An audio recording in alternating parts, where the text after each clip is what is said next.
zone la plus proche de Marseille qui était faisable pour moi, c'était Arles. On embrasse Arles, j'ai hâte de venir vous voir dimanche.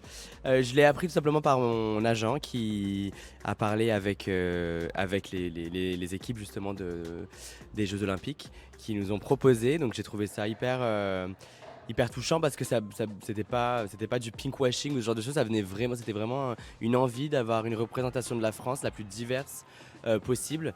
Et je pense que de Jul à Nicky Doll, mission accomplie. Et je t'avoue que je suis en train d'essayer de voir comment je vais faire pour glamouriser tout ça.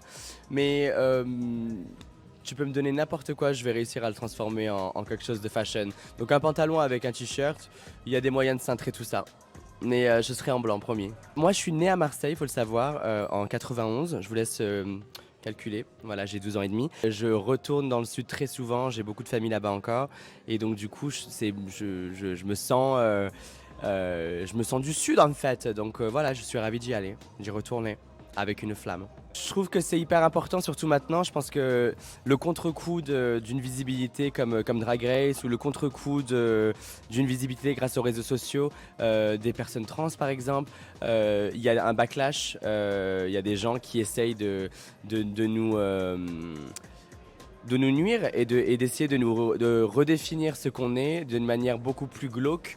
Et donc je pense que le fait d'avoir ce genre de plateforme, ça permet d'éduquer aussi à grande échelle et de normaliser. Mais le drag c'est avant tout politique, donc je pense qu'on est prête à recevoir ce genre de choses. Et moi j'ai toujours ce sentiment que si je me fais attaquer, c'est que je fais toujours quelque chose de bien. Il y a forcément quelque chose derrière qui dérange, et si ça dérange, ça veut dire qu'on bouge les lignes, et c'est exactement pour ça que je suis là.